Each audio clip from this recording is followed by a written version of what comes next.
All right, guys. So let's watch this Sammy Sosa highlight because this is one of the greatest receptions that you will ever hear baseball fans give a baseball player. Obviously, you guys know by now I was a huge Sammy Sosa fan. Let's go back to 1998. Jordan had just retired. You know, Tupac was allegedly dead, even though he wasn't. And I was looking for a new hero, a new muse.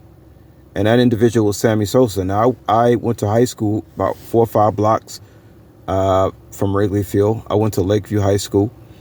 And I used to work at Wrigley Field in 1997 as a 16-year-old. I remember getting out of school and working night games at Wrigley Field and, wrapping hot dogs and it was so crazy because they had these huge kegs of beer. And I used to drink beer with the older guys. I mean, those days, guys, when I was 16, I could drink alcohol like nothing. And after the game was over, I would go sit in the stands with all the lights out and be smoking a cigarette. This is what I was doing at 16 years old, y'all. Didn't give a goddamn, okay?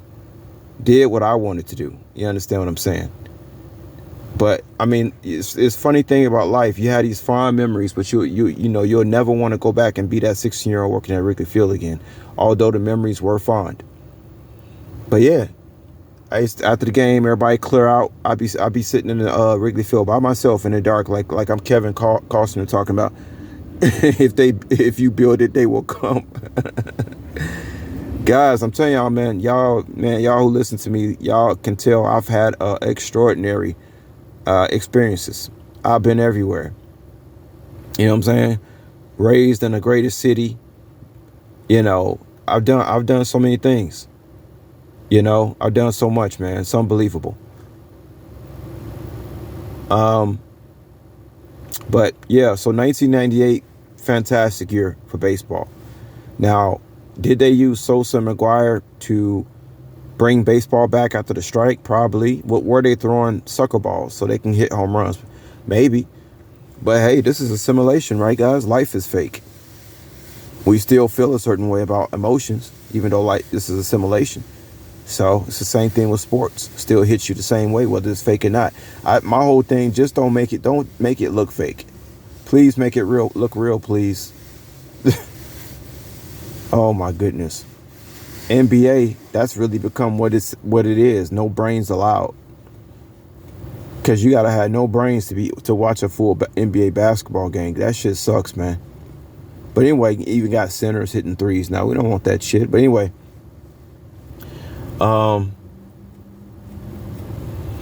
So Kerry Wood, we're gonna talk about Kerry Wood's 20 strikeout performance too, guys. That happened in 1998. That's kind of how the season got started. First, Kerry Wood strikes out 20. And then here comes Sammy Sosa as the temperature warmed up in the summertime. I just couldn't believe what I was watching. We all knew Sammy Sosa was a home run hitter before 1998, but nobody anticipated any baseball player to be hitting over 60 home runs. You know what I'm saying? So Sammy Sosa became my new hero. And I'll tell y'all one more story before we watch this highlight. I'll never forget it. 16-year-old working at Wrigley Field. I was taking out the garbage. I turned around and Sammy Sosa standing right in front of me. I mean, I was just like, oh my God. I mean, these people are like gods, You watch TV. But this was before he hit, all them home runs. So he was still like, he still wasn't that famous yet, but I was still shocked to see him, especially up close like that. And he just looked at me and I just felt like, like I was looking at a god, you know what I mean? And I mean, he wasn't fully bulked up yet, but I'll tell you, dude was bulked up. Like he wasn't that Flacco from 1990, that skinny Dominican from 1990. This dude looked like seriously, he looked like Mike Tyson as a baseball player. This dude was really bulked up.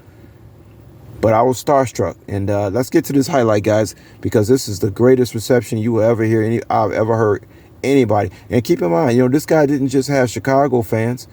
This guy had a whole country behind him. But this is what I tell y'all. When you sell out, they embarrass you at the end. Because that whole cork bat situation, who's to say they didn't tell him to use a cork bat? You know what I'm saying? You never know what the story is.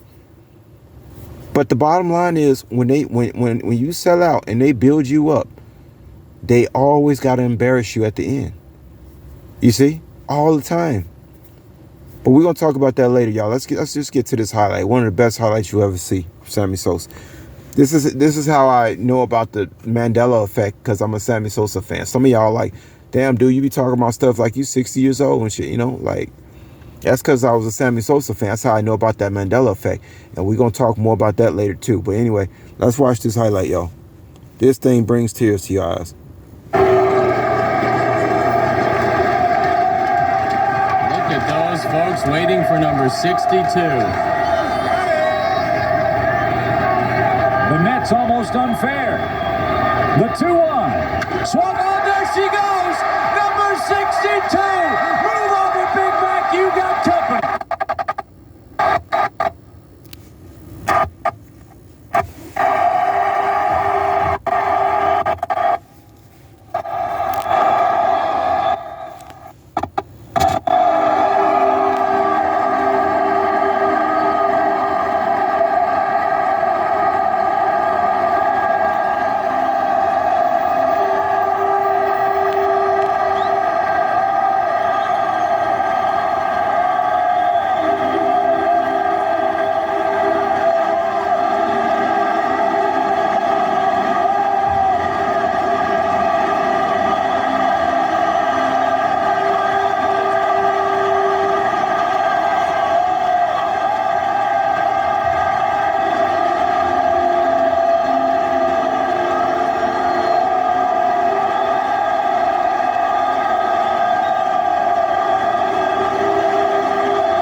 And two great story ball clubs.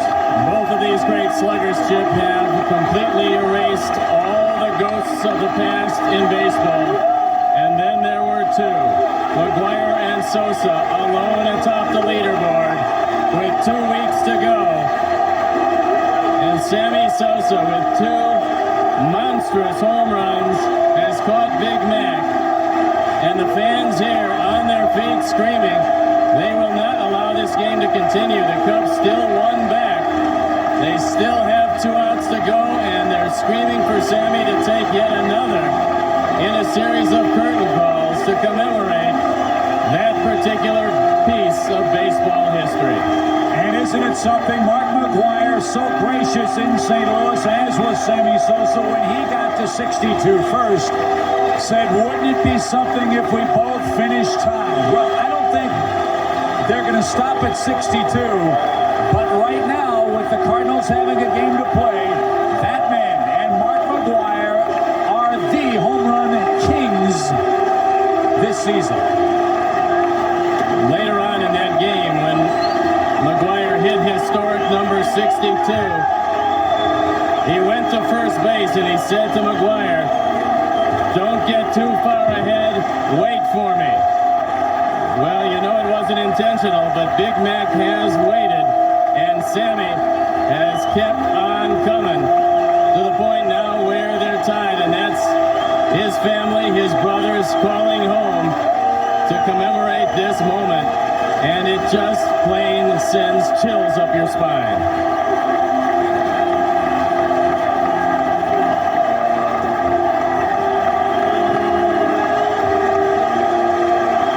You just wonder when, for both McGuire and Sosa, the enormity of what they are doing will catch up to them. Well, they have erased every other competitor in the history of this game, and those two stand alone as they both now will streak to the finish line. Who's going to win it is anybody's guess, but there's only two left, and one is wearing red and one is wearing blue. Ironically, the same colors on our symbol of pride, Old Glory, and the same colors on the Dominican flag as well.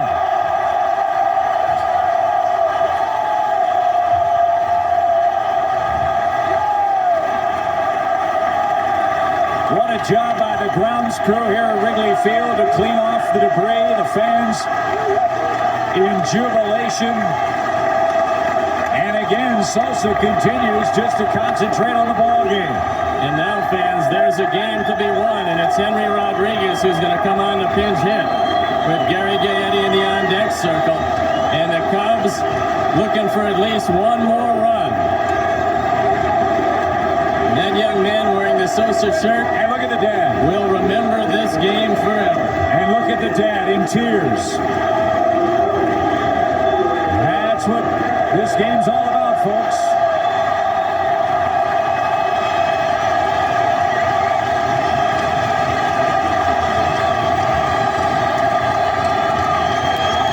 He's human after